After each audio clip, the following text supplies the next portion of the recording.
बिस्मिल्लाहिर्रहमानिर्रहीम। मेरे यारो, मेरे स्कूल च पढ़ने वाले बच्चों, मेरे मास्टरों ते मेरी उस्तानियों, अस्सलाम वालेकुम। अज जो चीज़ मैं तुहाडे वास्ते लैके आया, वाह वाह, ओए पंजाब दी तरी। पंजाब फारसी जुबान के दो लफ्ज़ों नाल मिल के बनया है।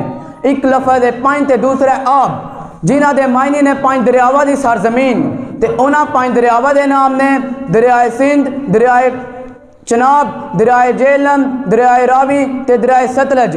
पंजाब आबादी के लिहाज ना पाकिस्तान का सब तो वड्डा सूबा है। पहला तो पंजाब के दो हिस्से होंगे सन। एक हिस्सा 1947 च क्यामे पाकिस्तान के टाइम पाकिस्तान के हिस्से आ गया, तो दूसरा हिस्सा भारत के नाल रल गया।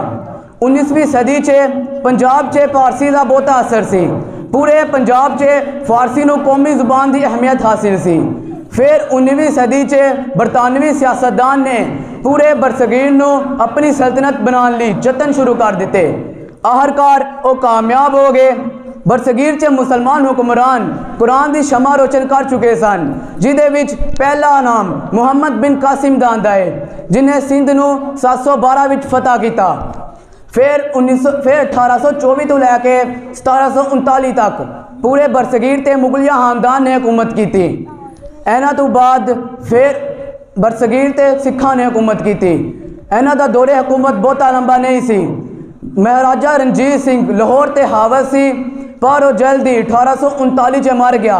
फिर बरतानिया ने बरसगीर का मुँह कर लिया तो उन्होंने 1857 तो लैके 1947 तक बरसगीर ते हुकूमत की। तो फिर 1947 च मशरकी पंजाब भारत का हिस्सा बन गया, तो मगरबी पंजाब पाकिस्तान का हिस्सा बन गया। तो फिर 1950 तक पाकिस्तान वाले पंजाब ने कोई खास तरक्की नहीं की थी।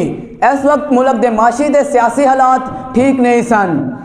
तो फिर लाहौर, मुल्तान ते सियालकोट च कारखाने बनाए गए।